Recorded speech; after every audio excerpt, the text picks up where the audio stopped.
Hello, I am Professor Sachin Sambhaji Patil. I welcome to all of you for this session on simulation of Scilab. So, how we can do simulation in Scilab? So, this is Scilab. Okay, having this 6.1.0. Okay, this is the console window of Scilab. This is variable browser, command history. Okay, so this is the console present in Scilab console window. Here we can write xcos. After writing xcos, okay, simulation window will open here. We can see here there are two windows are opening. One is a palette browser xcos and second is a untitled xcos window. So what are the required blocks? You have to select from this palette browser and you have to drag and drop that blocks into the xcos simulation window. Okay, suppose you have to do the simulation for sinusoidal signal. Okay, so we can do the for we can see that is first go to the source because it is the function generator which is generating the sinusoidal signal. Select a sinusoidal signal generator, which one is here. We can take this generator, we can select and drag and drop in this simulation window. Then go to the sync. Here you have to select the window that is the scope. Okay, you drag and drop in this window. Okay, we can also amplify the signal as per the requirement. Okay, and also we can see, double click on this block, we can check this curve style, output window number. Okay, output window position, output window size, y minimum, y maximum. You take this -2 and okay, you take this -2 to this is the +2. You can take it to -2 to +2. Okay, this is given the different period there. Okay, then you have to you can use the any block which can be amplify the signal. Okay, we can use the that is the first order system also. You can see now here we can go for recently used blocks. Okay, continuous block is there. This is transfer function. You can drag and drop this block here, select this, drag and drop here. Okay, you select this block, you have to select this block, and after selecting this block you have to drag and drop here. So this is the first order. Okay, that is a low pass filter 1 plus a. This is transfer function of low pass filter. Okay, and you can connect here. Okay, and you have to click here, then you have to connect this. Okay, this you have to connect, out of this you have to connect to the scope. Understood? Then we can see the different parameters of this sine generator: amplitude, frequency, phase. Okay, this is transfer function of low pass filter 1 upon s plus 1 plus s, and this is the we need a one, that is the event clock signal. Okay, and you have to connect to there. Okay, now we can save this file, save as, and we can see the first order system transfer function.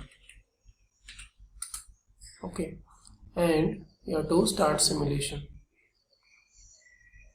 So what kind of response we are getting, just observe. Okay, this we are getting a response of first order transfer function system. Now this is the generator generating the voltage of 1 volt. This is the time. Okay, 0.1. These are getting durations. Okay, this is window size, y minimum, y maximum. Okay, this is transfer function of low pass filter 1 upon 1 plus s.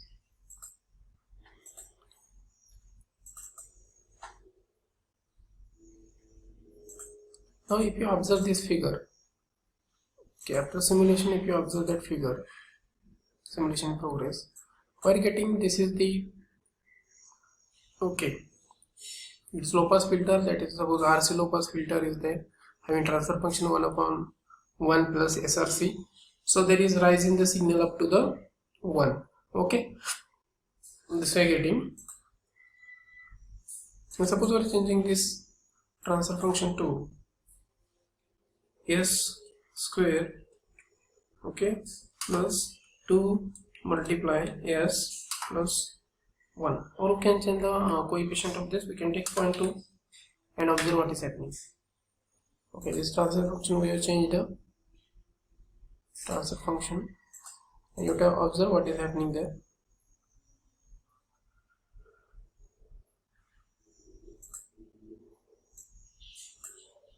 Okay, you have to save this file and you have to see the simulation.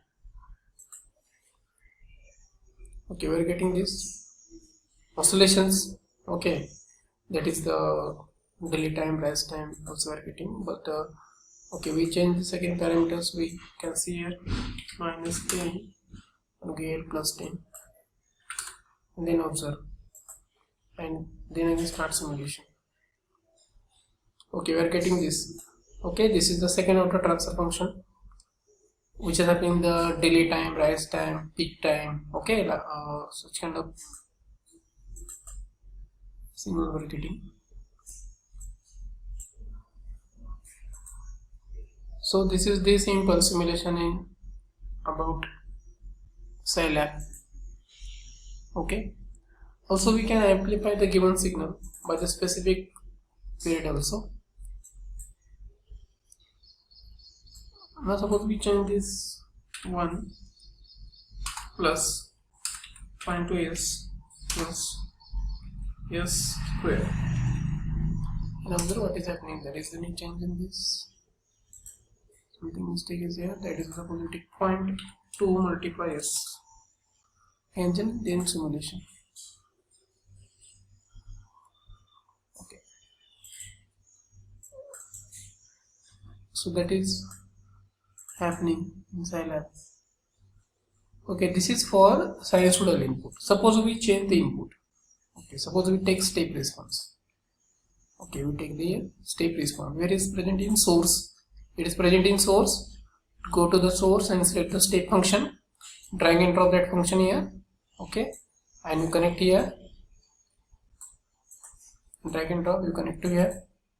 Okay, and then you see simulation.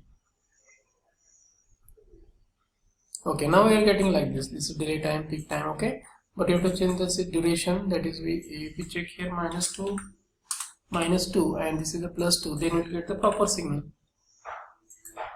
Okay, then you save this. Okay, this is the correct signal. This is the signal representing starting from 0. Delay time, time taken by signal to reach to is 50% of its value. Okay. Rise time, time taken by signal to rise to the 90% of its value. Peak time, maximum. Okay, this is the steady state response. This is a transient response. Okay, what is settling time? Here is settling time, time taken by signal to set to its original value. Okay, and there is a maximum peak overshoot is also there. We can calculate. Okay, there are different formulas are available. So there is one concept of damping factor. So damping factor is minimum, oscillations are more. If damping factor is maximum, oscillations are less. Okay, this is happening in step response of first order control system. First step response of first order control system. Why it is called as first order? Because this is step response of second order control system. This is step response of second order control. Why we can call it second order? Because there is a s square, you know. It is a maximum power of s present in denominator. It is a maximum power of s present in denominator is called as order of system. So what is happening? This is a second order control system. Response is like this. Okay. If you observe here, if you are changing the parameter, suppose I am doing here the change here. Okay. I am writing here 0.9. And then you simulate and observe the signal. Now see here, oscillations are reduced. Okay, because damping factor is a maximum now. Damping factor maximum. Okay, oscillations are less. Okay, only delay time, rise time, peak time are getting no any oscillations. Suppose again we change in the signal. That is, suppose we take here point. Okay, 0.1. Then observe the oscillations in that signal. What is happening? This is the second order control system, and this is the step response, and we can see the result. Simulation in progress. You can see this graphic window. We are getting maximum oscillations are here. This is settling time, Okay, it taking too much duration to settle back the signal, delay time, rise time, peak time. Okay, so this is the happening in Scilab. Okay, suppose we do here one change. Suppose we write here 1 plus, yes, this is transfer function of first order control system. First order, how to identify? It is a power of base is 1. Okay, then we have to save and start the simulation, and we can see the result. So this is happening here. This is the response of RC low pass filter. It is time taken by capacitor to charge. Okay, like this. So this is for first order control system. Did you understand? This is first order control system, and previous was second order control system step response. So we have seen the step response of first order and second order control system. Okay. So I am very thankful for watching this video. Keep watching and please share my channel. That is, you have to subscribe my channel and please share the videos.